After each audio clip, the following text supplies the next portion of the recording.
Jaya Radha Madhava Kunja Vihari. Jaya Radha Madhava Kunja Bihari.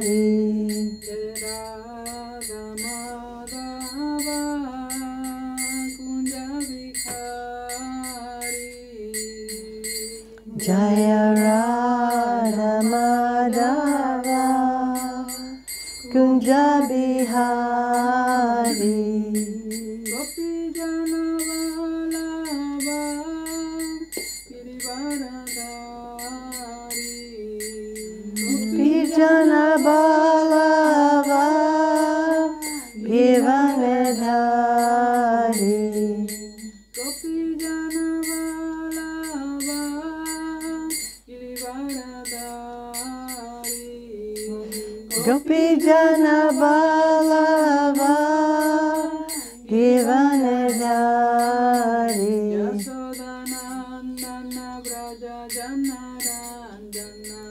Yashodanandana Braja Janaranjana. Yashodanandana Braja Janaranjana. Yashodanandana Braja Janaranjana. Yashodanandana Braja Janaranjana.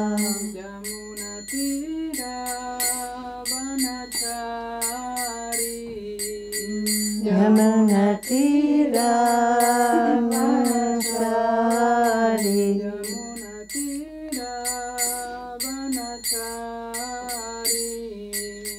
Yamuna Tira Vanachari. Jaya Radha Madhava Kunja Vihari. Radha Madhava Kunja Bihari. Gopi Jana Vallabha Girivaradhari. Gopi Jana Vallabha Girivaradhari. Yashodanandana Braja Janaranjana.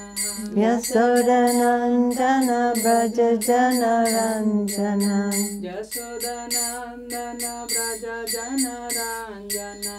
Yashodanandana Braja Janaranjana. Yamuna Tira Vanachari. Yamuna Tira Vanachari. Jaya Radha Madhava Kunja Vihari. Jaya Radha Madhava Kunja Bihari. Jai Shri Shri Guru Gauranga Gandharvika Giridhari Radhikar Mangiriju Ki Jai Ho. Om Agyanatimarandasya Jananjana Salakaya Chakshu Militam Yena Tasmai Shri Gurave Namaha.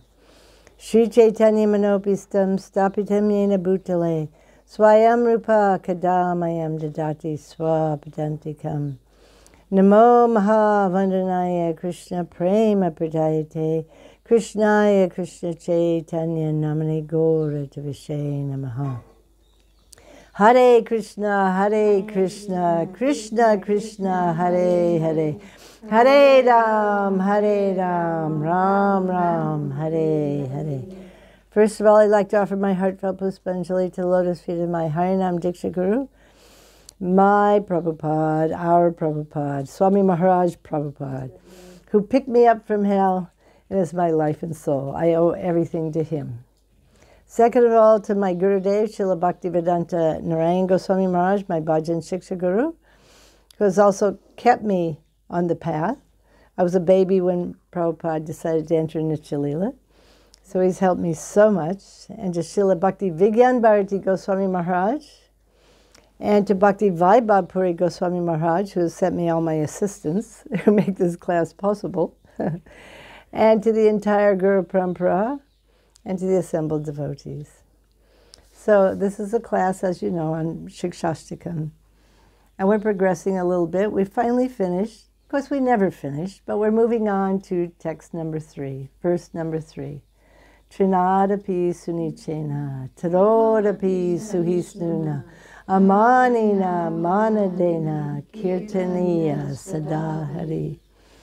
And this relates to the level in our Bhakti Lata Creeper's growth of Nishta. Remember, we've come through Shraddha. Shraddha is starting to awaken in our heart.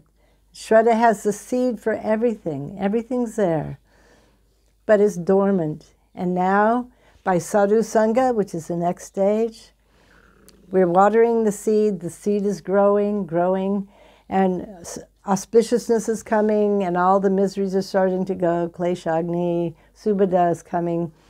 And when most of the inauspiciousness is gone, not all of it, but as we talked about last week, the inauspiciousness, the klesh, all of our nartas, that at the stage, at least for myself, that I'm in now, Sadhu Sangha Narta Nivritti, that anartas are still stabbing us in the heart. It's very difficult. It's a difficult stage. We're trying to chant. We just fall asleep. We're trying to chant. We remember, oh, this person, I don't like this person, blah, blah, blah, blah. You know, the mind's going here and there, and we're trying to chant. We're trying to be absorbed. So these anartas, or we get envious, we get angry, whatever it is. But these enemies of ours, they're just piercing our hearts. But when we finally come to this stage of Nishta, which is characterized by the qualities of Trinadapi, Sunichena, humility, tolerance, respect for others, not wanting any respect in return, then we'll be able to chant. Then the anartas are so in the background, they're so latent, that they aren't disturbing so much, very little, like that. So it's something to look forward to.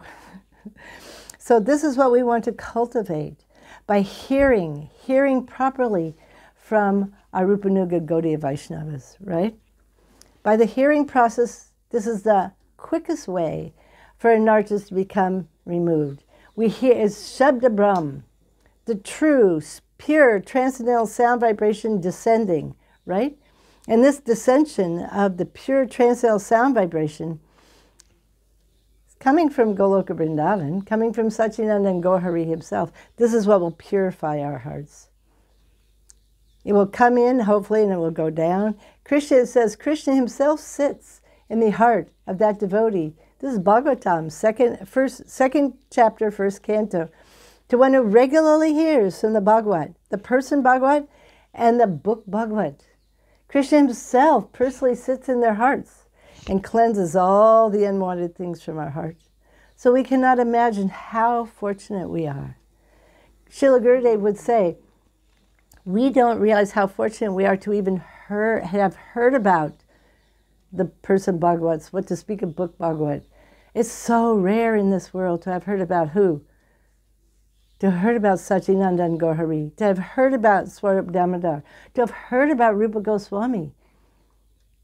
We once did a survey and a little video for the Rupa Goswami conference. Anita did it with Manjari, because they were doing the English Harikatha for Rupa Goswami. And they did a little video and a little survey here in Braj. Hardly anyone even here in Braj knew who Rupa Goswami was. That's why yes, they hardly know. Yes. But that means the samadhi. Okay. Questions and comments. Yeah. Okay.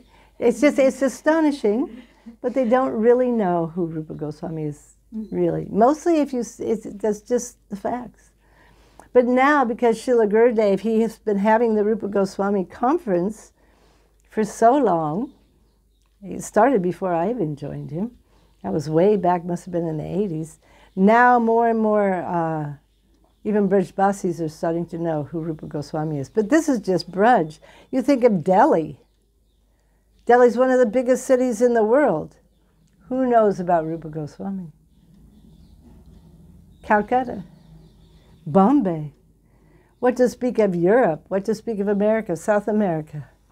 So we have to understand, we talked about last week how fortunate it is to have a human form of life. You know, we should take it very seriously that we have a human form of life, and that we've even heard of Mahaprabhu, and his associates like Rupa Goswami.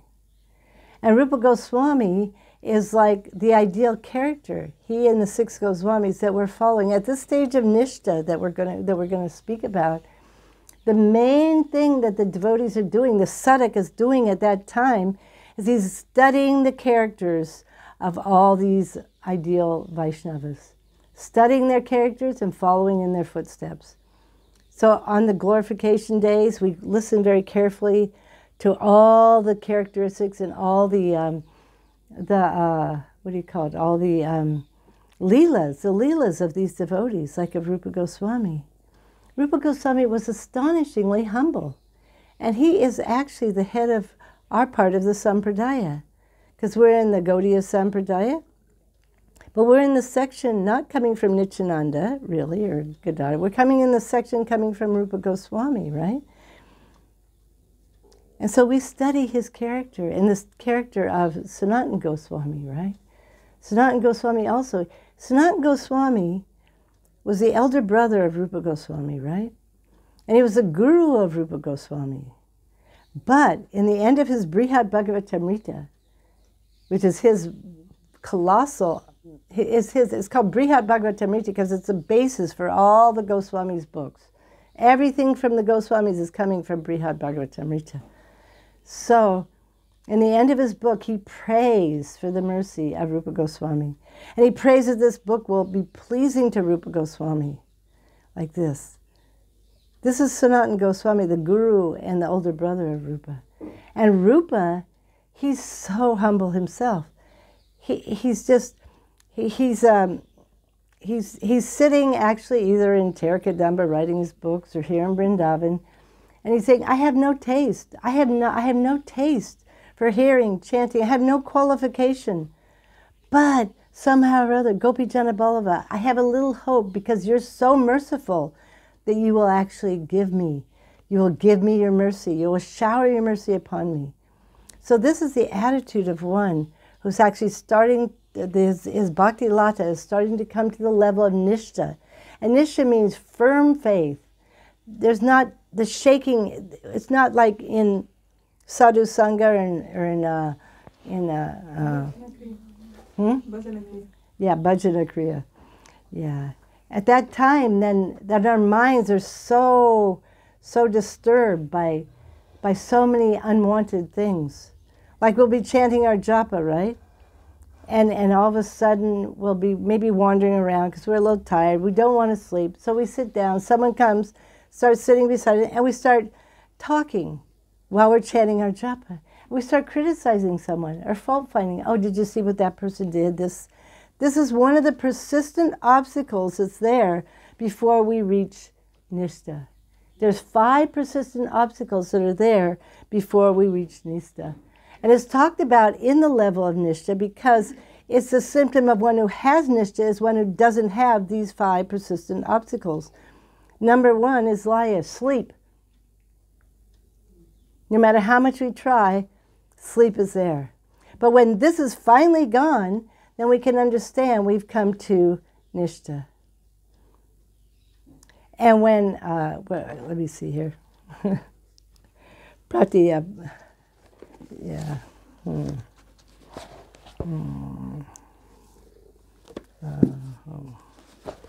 Yes.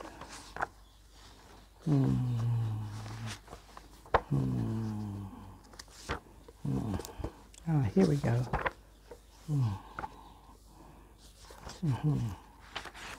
Sorry.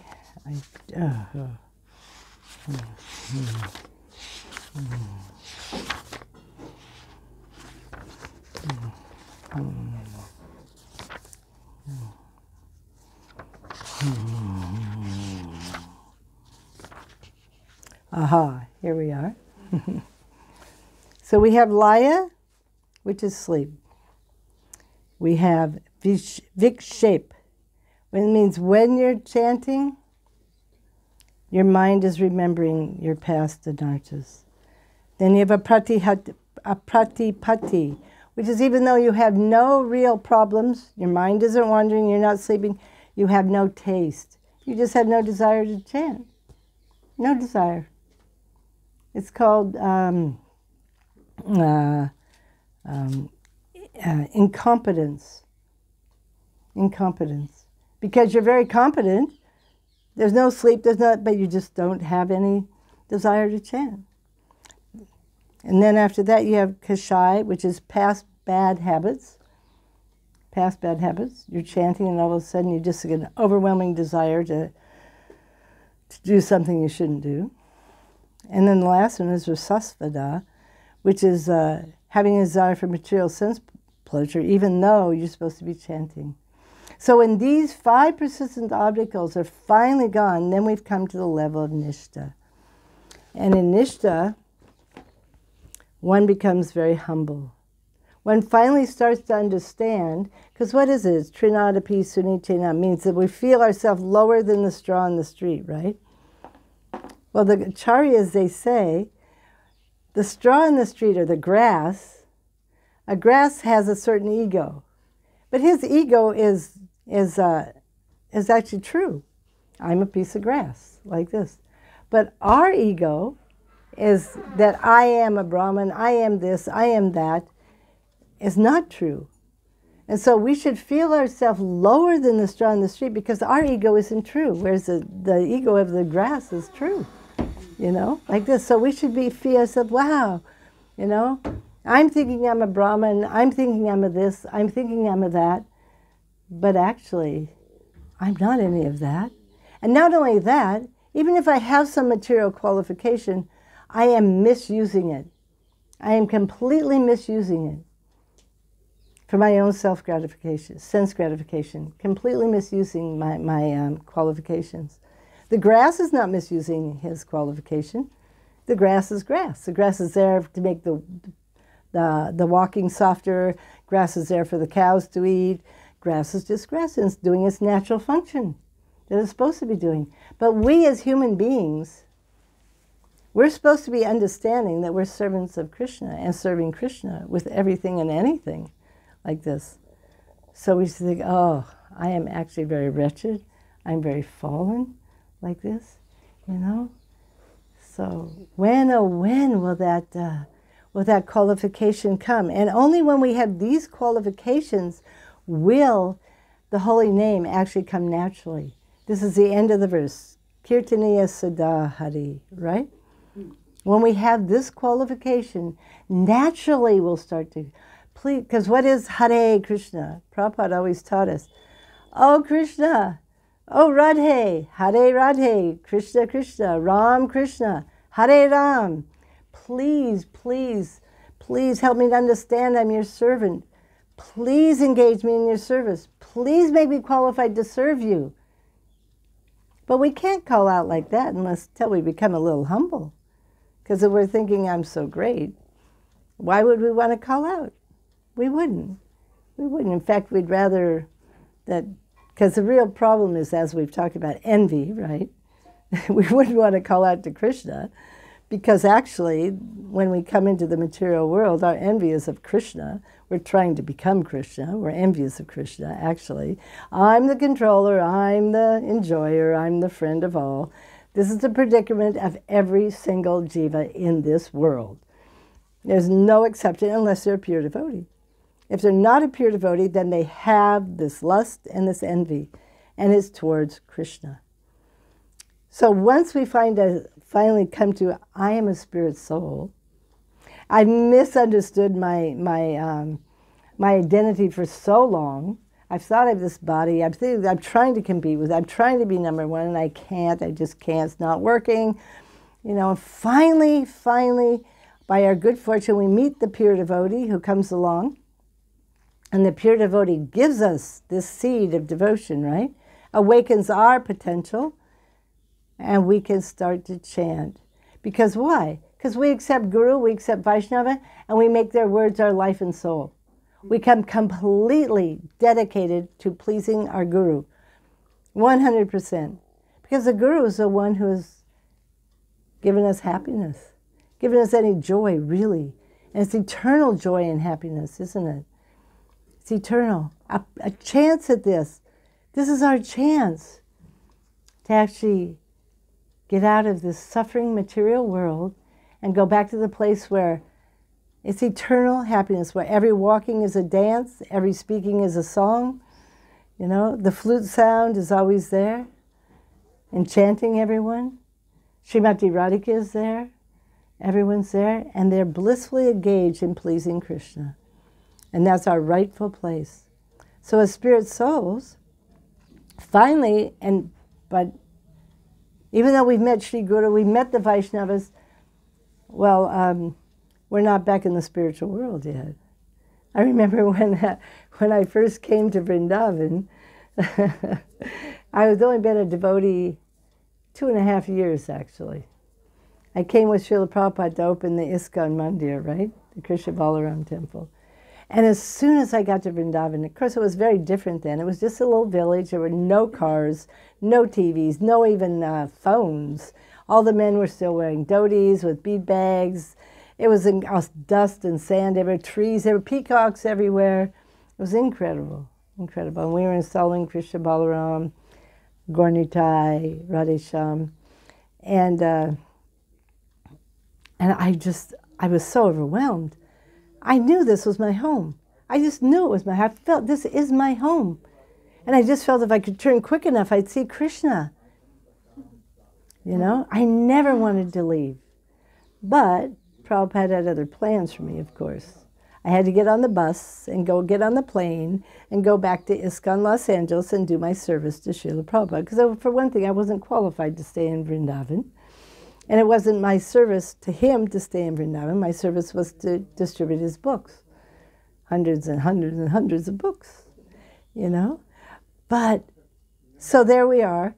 And it's like all of a sudden, oops, wait a minute, there's more to do. It's not that just like this, I'm going to be back home, back to Godhead. That is only for the spirit soul that has no offenses.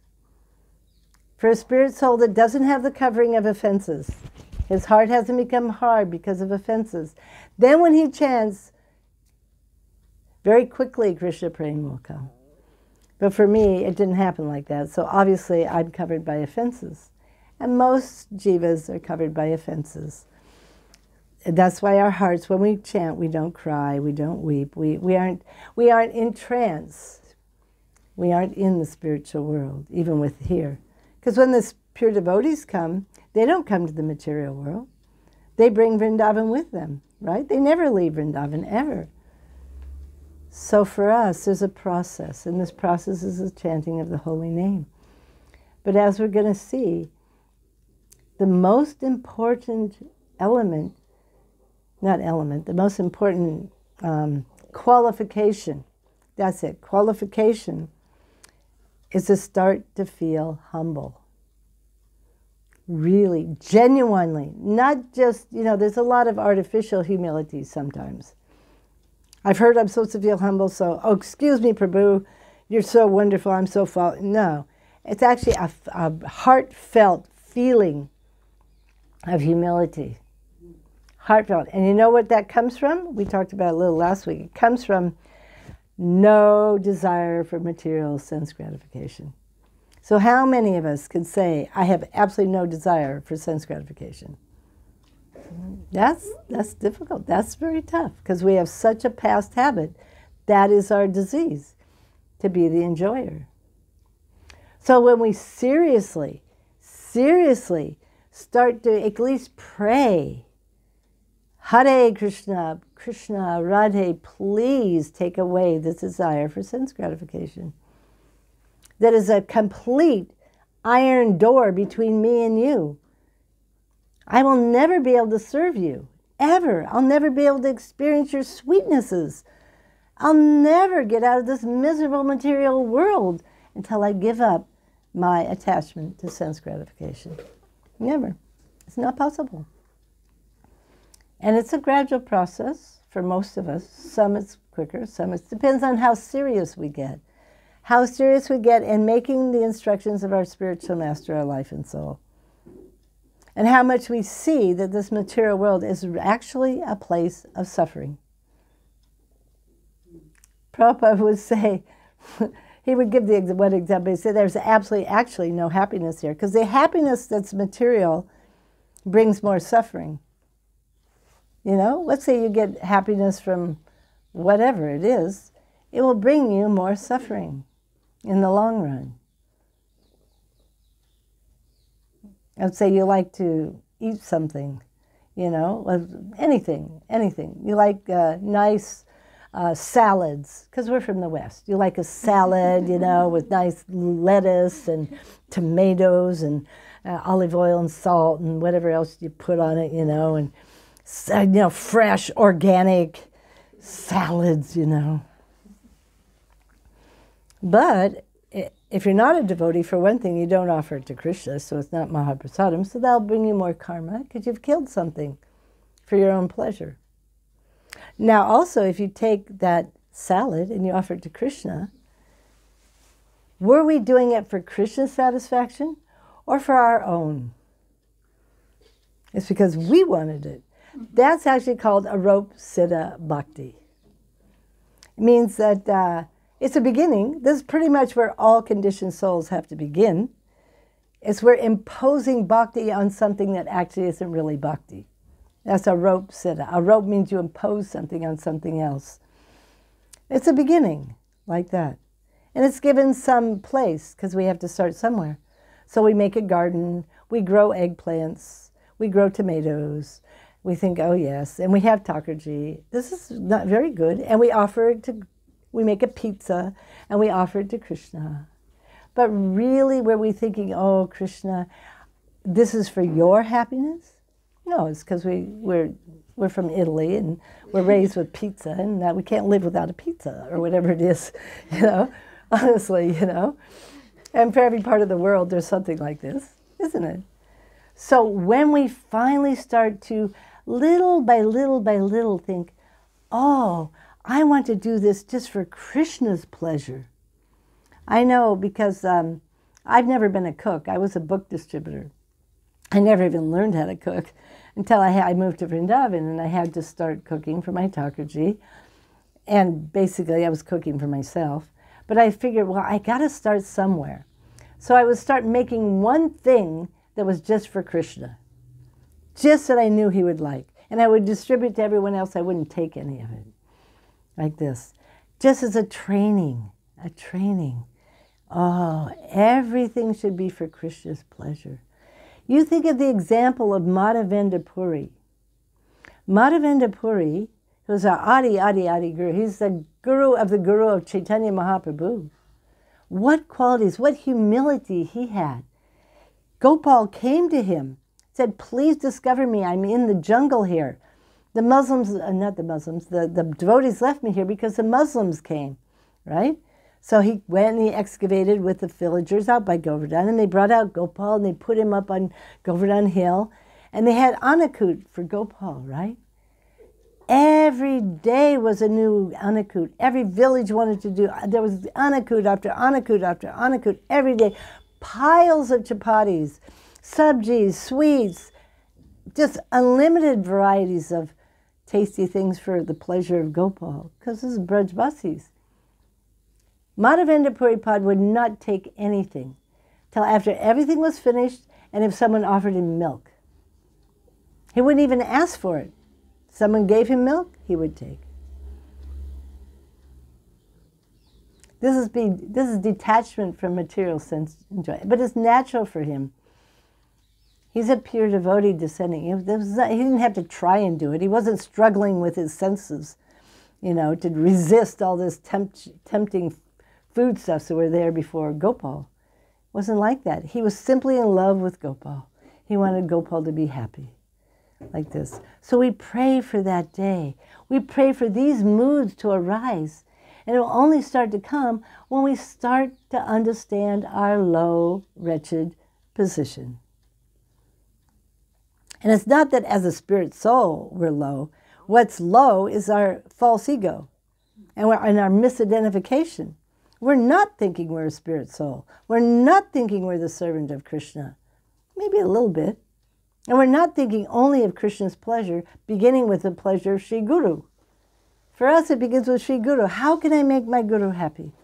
24 hours a day, no matter if I'm happy or not. That's difficult. Oh my gosh. My guru's asking me to, this is Prabhupada, one of my godbrothers. My guru just asked me to go by myself to Hong Kong and start a temple. No. That happened. Burijan Prabhu. He hadn't even been a devotee very long. Prabhupada sent him up to Hong Kong to start a temple. All by himself. Yep. It's still going. That temple's still going. He sent others off to England, others to Africa. There was another two of my godbrothers. Prabhupada was preaching in somewhere in India, I forget where. And somebody stood up and he said, well, this is all fine and well for India and everything. Why didn't you go send your devotees and go to Pakistan? Yeah, because, you know, it's very anti-Krishna consciousness.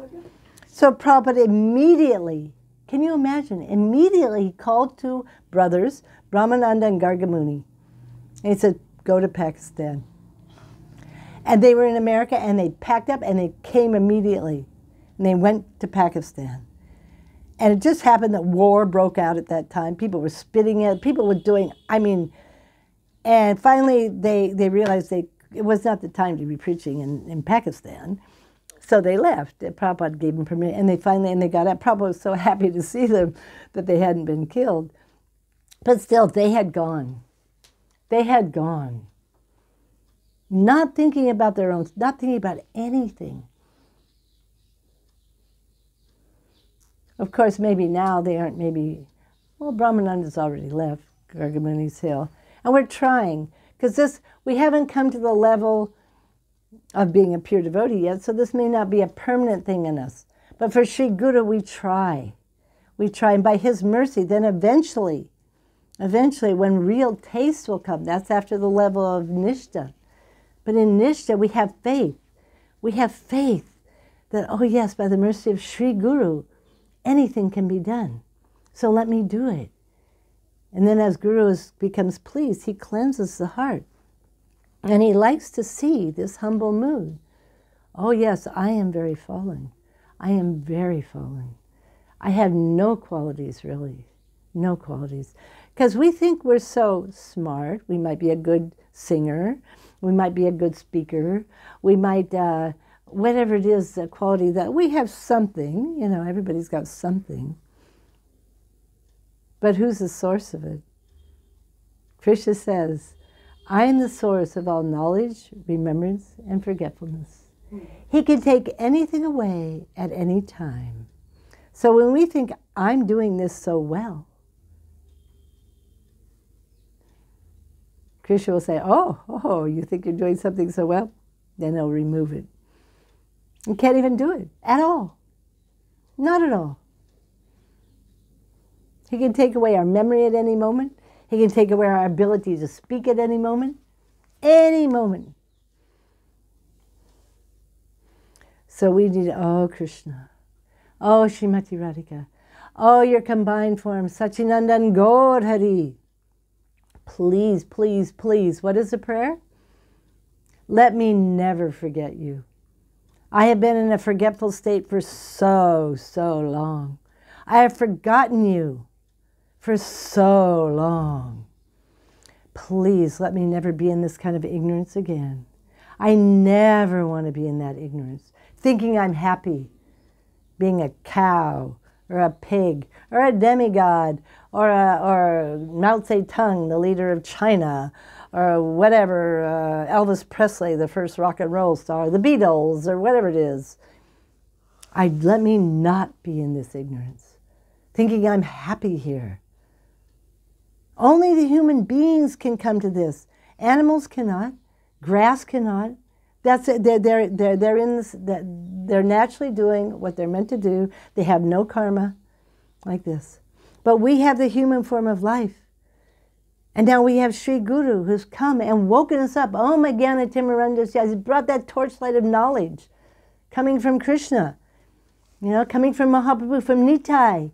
So wake up, spirit souls is what they're saying. Why, isn't it? Understand how fallen you are.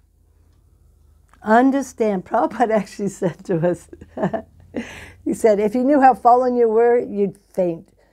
If you knew how fallen you actually are, you would absolutely faint. Because we've done everything. We've done everything in past lives. We've done everything. We shouldn't think that we're so, oh, look at that child molester. Oh, blah, blah, blah, blah. Yes, he should be punished. Because if you get punishment in this life, you don't have to suffer more in your next life. But we should have compassion for the soul that is that child molester. We should think, oh, that poor soul. I hope he can get rectified. I hope he can come to bhakti. I hope he can give up that ego that he has. Because he's a pure spirit soul. You see? It's important that we get this kind of understanding. That's the last part of the verse. Respect for all. Respect for all according to their position. So let's say a child molester. We respect the soul in that body and the super soul that's there in the body with the soul. We do not respect the conditioning that is a child molester, and they need to get whatever it is, the punishment that's coming.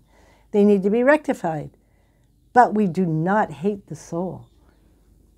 We have to understand that, and we don't, same with us. Same with us. We don't want anyone saying, okay, you're this, you're that, but I'm a spirit soul. Please help me. Please pray for me. Please help me to become free from this horrible prison-like false ego I have. I have this false ego about myself. I have this whole conditioning. I have, what to speak of all the past impressions, you know, there. So Krishna, please help me. Shri Guru and Vaishnava, please help me. I am so wretched. I am so wretched. And when we start to pray like this, then Krishna will hear, Guru will hear. Oh, finally, finally, they're not coming to me thinking, well, did you see how many books I distributed? I was #1 in the world yesterday. I distributed 500 books yesterday. Or did you know that I went out to all the colleges and now the University of Washington has taken 5 sets of your books? Prabhupada? Oh, I was singing Harinam Sankirtan in the park. Hundreds of people were coming, Prabhupada. No, Prabhupada, just see, thank you for allowing me to assist you in your service to your Guru and to Satchidananda Gaur Hari. Thank you for allowing me to be an instrument for your message, for be a messenger carrier for you, Prabhupada, for you, Gurudev. Thank you for allowing me. I'm no qualification, but you're using me. You're doing everything. You're like this. This should be the mood. You should just thank you for allowing me to assist you in your part of the Lord Chaitanya's Sankirtan movement. Thank you. Be grateful. We have to be grateful. This is real humility. Understanding that Shri Guru, Gauranga, they have given us life. They've given us the chance to get out of this miserable material world. They've given us a chance to understand who we really are, to become free from offenses, the offenses that block us from praying. Especially the misidentifications, being the body instead of the soul. What misfortune, you know? And so then we go on to Tarodapi Suhisnana, isn't it? More tolerant than a tree, more tolerant and compassionate than a tree. So we become humble, we become tolerant. This is part of humility too, is this tolerance. Isn't it? The tree, no matter what is happening, it's giving its shade, it's giving its fruit, it's giving its everything. So when we come to this, I'm very wretched, I'm very fallen, I'm very grateful to become part of Lord Chaitanya's family, to have a place at the lotus feet of Satchidananda Gaur Hari. This is where eternal happiness is. This is where prema is situated, is coming from him, like this. So that we start to see, my dear Lord, my dear Gaur Hari, my dear Nitai, no matter what's coming to me, is coming by your mercy. It's coming by your mercy, and I deserve whatever's coming. Whatever, well, if it's, I don't deserve really anything. That's I hadn't really thought about that before. Whatever how to say it, whatever's coming to me that I take as inauspicious or that I take as negative like this, actually it's your mercy coming to help purify me. And then he would also think anything that's coming is like really good. He would think, actually, I don't deserve this, but by your mercy it's coming. So I just see it as your mercy. Everything is your mercy.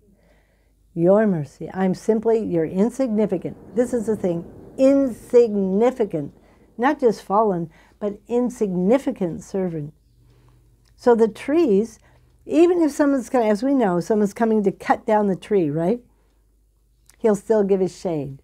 He'll still give his fruits. The scorching sun, freezing cold, will give. So Vaishnavas are just giving. They do not ask. They only give more and more love and affection. And even it may not seem like love and affection. Like Nitai. Eternal Ananda, Nityananda. There was one, what was his name? Yeah, I know, but the other one that he actually sent the prostitute. Yeah, Khan. Yeah, Ramachandra Khan. Ramachandra Khan was so envious of Haridas Thakur. He sent a prostitute to try and pollute Haridas Thakur, which of course Haridas Thakur so merciful, he made the prostitute a devotee, right? But Ramachandra Khan was so envious of all the devotees. So Nitai went to his village. And Nitai went to his house. And he disrespected, no, he didn't even come himself. He sent his messengers, and he disrespected Nitai, completely offended him. And Nitai just cursed him. And what happened? The Muslims came, killed them all, ate meat in the place. He was finished. But that was Nityananda's mercy on him. It was a big operation. Big operation. Because it's done by Nitai.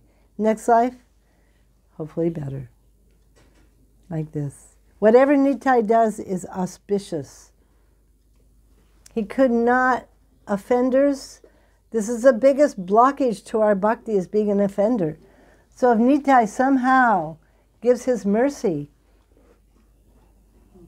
then we can be free from these offenses. Sivananda Sen he's a pure devotee. Sivananda Sen was taking all the Vaishnavas from Navadvip to Puri. And he was a little bit late in his task at the toll gates. And so Nitai was sitting there with all the devotees and he was getting upset.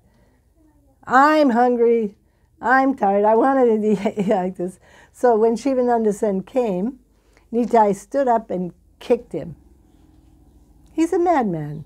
Nityananda's mad in praying, right? And Sivananda Sen, did he retaliate? Did he get upset? His wife was upset. Because Nitai, not only did he kick him, he cursed his sons to die. Before that, he had cursed Shivananda's sons to die. And Shivananda's wife was really upset. But Shivananda said when he was kicked, he felt like, I'm the most fortunate person.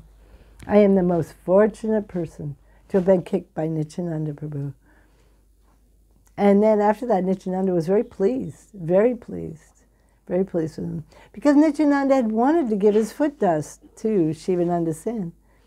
So he did it in such an extraordinary way. Because it's not easy to get the foot dust of Nitai like this.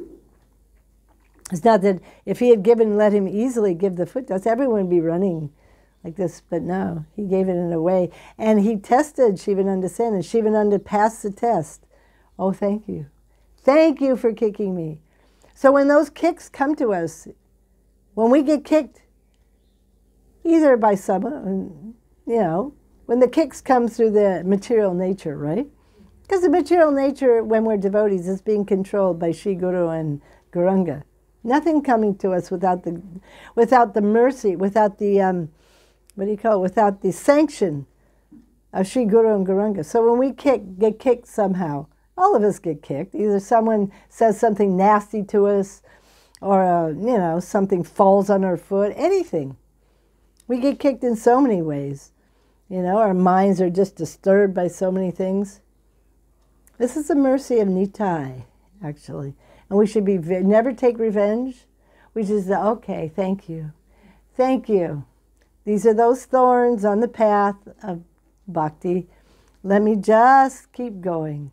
This is it. Let me keep chanting. You see, tolerant as a tree. Tree's going to be cut down and it's still giving. So these are the qualifications to be able to chant. Let me just continue chanting joyfully. Now that's difficult for us, isn't it?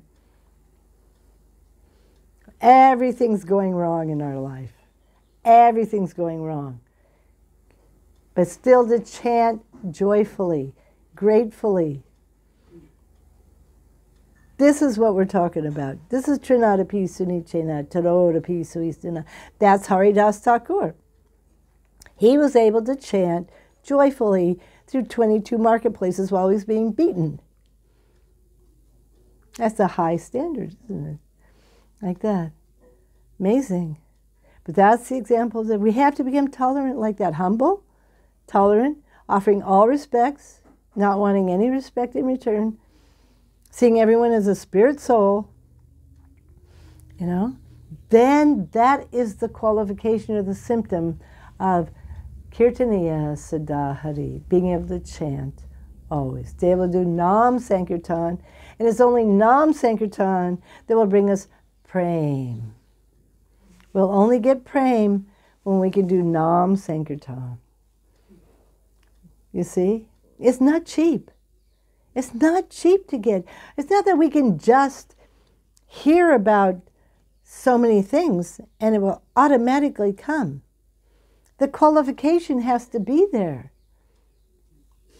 Guru will give that Harikatha, will give, but if we don't do our part of trying to take his instructions to heart and practice them. So when something happens to us and we find ourselves reacting in a way that isn't actually favorable, then we should say, oh, Prabhupada, I'm really sorry. I blew it again. Uh-oh.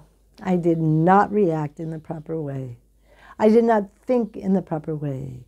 I did not speak in the proper way. I am really sorry. Please help me.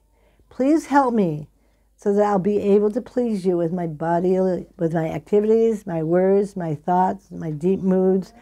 Please, Prabhupada, please help me so that I'll be able to be pleasing to you in all ways. You'll be proud of me.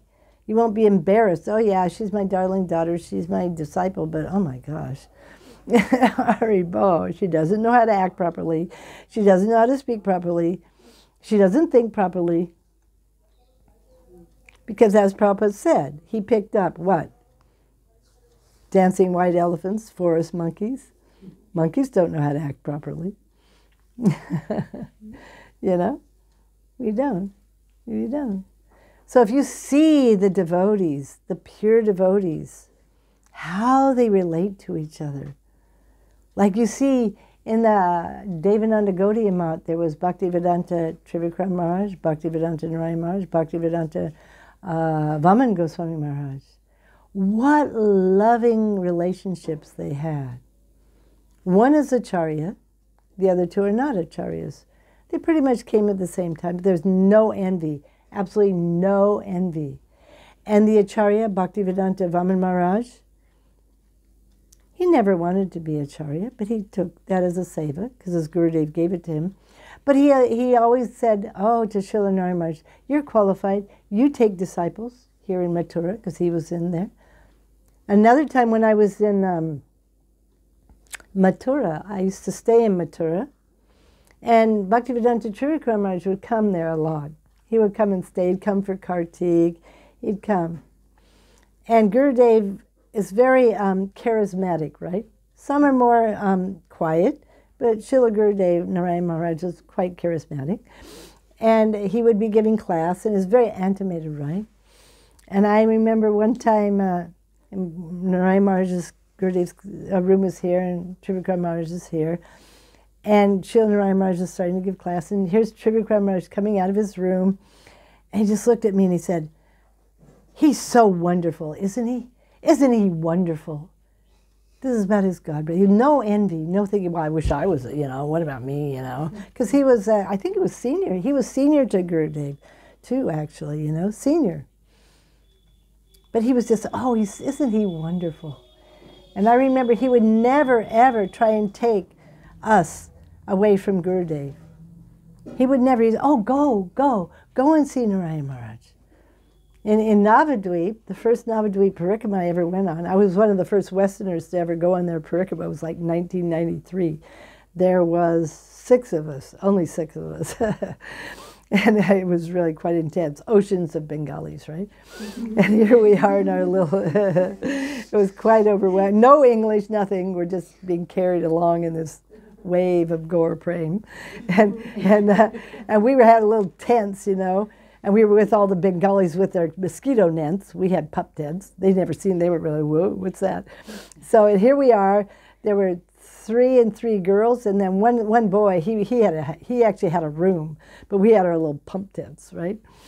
And it was right below this part of the Devananda Gaudiya Math. It was like there was two levels, right? Srila Gurudev and Srila Vama Maharaj had rooms on the top level, and Srila Trivikram Maharaj had a room underneath Gurudev's. And so when we'd go up to see Gurudev, Trivikram Maharaj was there. And he would just say, and we'd pair them, and he'd say, "Oh, hurry, go and see Gurudev, go." Never would try and keep us, and never, like this. There was so much real, natural love and affection between them. So much. They would joke and laugh. Unbelievable. We'd get to Samudragar, and that's in, Koladwi. And that's where they have the debate between who's superior, Radharani or Krishna, right? Because Bhima or yes, Bhima and Samudra Sen. But Gurudev and Trivikram Maharaj, they would be arguing, is it the devotee who is Bhima, or is it King Samudra Sen, who's higher? And Trivikram Maharaj would take the side of Bhima, and Gurudev would take the side of Samudra Sen, which is really Krishna and Radharani in there. And they would be fighting and laughing and joking and cutting each other's arguments like this. It was unbelievable to see that kind of relationship between Vaishnavas. We do not see that so much anymore. This kind of incredible relationship. This is prem, actually. These are devotees who are actually free from envy, free from lust. Like this, very natural, very natural. So we're praying that these qualities will start to blossom in our heart. This is what will happen if we keep chanting and praying, Trinadapi, please help me. Please help me, Gurudev. Please help me. Please help me. Please manifest these qualities. Please help me to become qualified to chant, to please you. Like this. This is this Trinadapi Sunichena. We have to beg and beg. We're beggars for praying. Beggars. But it's not that we're just boom, boom, boom, give me praying. Yes, give me praying, but what about the process? What will you do? What is the price you will pay? Are you willing to pay a price? If I tell you to go to Hong Kong and open a center, will you do it? Happily? Chanting Hare Krishna continually? Guru Seva. Utter surrender to Sri Guru. Utter surrender. And understanding we're insignificant, totally. Yes, totally. But we've heard now.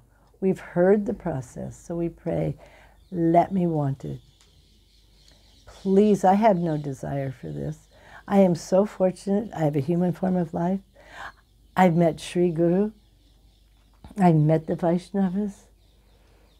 I've heard of Krishna. I've heard of Radharani.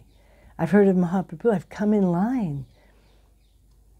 I've even had experience of Srimad Bhagavatam, Chaitanya Charitamrita. You read the Chaitanya Charitamrita particularly. Bhagavatam's, yes, but Bhagavatam's not like the Chaitanya Charitamrita, where if you read, let's say you read the Anchalila of Chaitanya Charitamrita, you never want to stop. Never, because Mahaprabhu brings you into his world. And it's so sweet, and it's so relishable. You never want it to stop. Never. I remember when I was with my mother in 1996, and she was passing away. Gurudev had made me leave Kartik and go be with her, you know, to help her pass. Because she'd been a very nice lady. She'd actually met him in Vrindavan before. And I was there. It was so difficult. It was like really being in the midst of the material world. They were cooking meat, you know, it's just like, it was so hard. It was so difficult. But a friend of mine, a god sister, she brought me the Chaitanya Charitamrita. And when I had a chance, I would just start reading. And it would transport me to the spiritual world. Completely transport me to the spiritual world. So we should take advantage. And then when I was stopped reading, and boom, here I am back in the material world again. But that taste, some taste there. This can be our eternal situation. When we finally become free from our false ego and from the desires, the lust, and when it all is washed away, we finally get a taste, we finally get attachment, bhav manifests, then prem will come.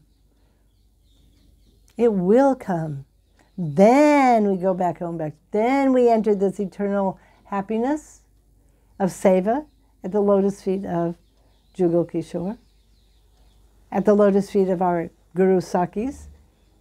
Isn't it? Our Guru is a maidservant of Srimati Radharani. They're Rupanuga Gaudiya Vaishnavas. You know, they're followers of Rupa Goswami. So we'll find our place there in Goloka Vrindavan, at the lotus feet of Srimati Radhika, at the lotus feet of Rupa Manjari, Labanga Manjari, Rati Manjari, and we will eternally engage in assisting them in their prem seva to Jugal Kishore. That is the promise given actually. If we chant Hare Krishna humbly, not wanting anything else, and gradually praying, and when we see, okay, please take it away, please take it away, please let me have no desire, no other desire than the desire to please you and make you happy. Yeah, so we have to practice. It won't just, somehow we please Sri Guru, like this. Then they will give. Okay, I think we'll stop there. Jai Vanchakalpajavishta Kripa Sindhu Vyevacha Patitanam Pavanebhyo Vaishnavebhyo Namo Namaha. Sri Krishna Chaitanya Prabhu Nityananda Sri Advaita Gadadhara Srivasadi Gaura Bhakta Vrinda. Jaya Shri Krishna Chaitanya Prabhu Nityananda Shri Advaita Gadadhara Srivasadi Gaura Bhakta Vrinda. Jaya Shri Krishna Chaitanya Prabhu Nityananda Shri Advaita Gadadhara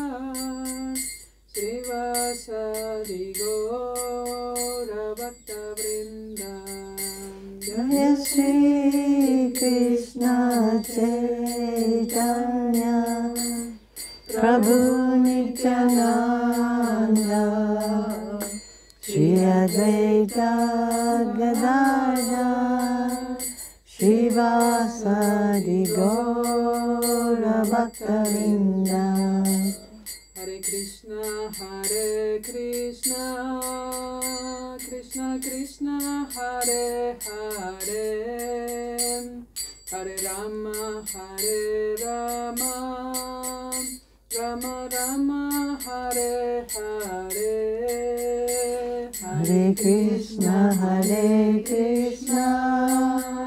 Krishna Krishna, Hare Hare, Hare Rama, Rama Rama, Hare Hare. Hare Krishna, Krishna Krishna, Hare Hare, Hare Rama, Rama Rama, Hare Hare. Hare Krishna, Krishna Krishna, Hare Hare, Hare Rama, Rama Rama, Hare Hare. Hare Krishna, Krishna Krishna, Hare Hare, Hare Rama, Rama Rama, Hare Hare.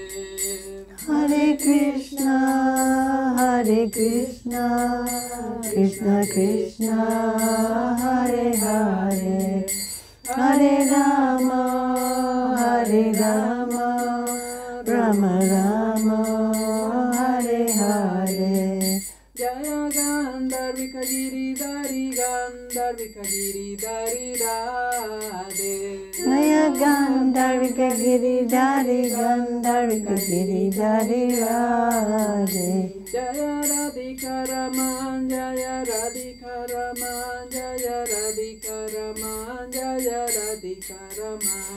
Jaya Radhika Raman, Jaya Radhika Raman, Radhika Raman, Jaya Radhika Raman. Jaya Giri Raja, Jaya Govardhana, Giri Raja, Jaya Govardhana. Jaya Giri Raja, Jaya Govardhana, Giri Raja, Jaya Govardhana.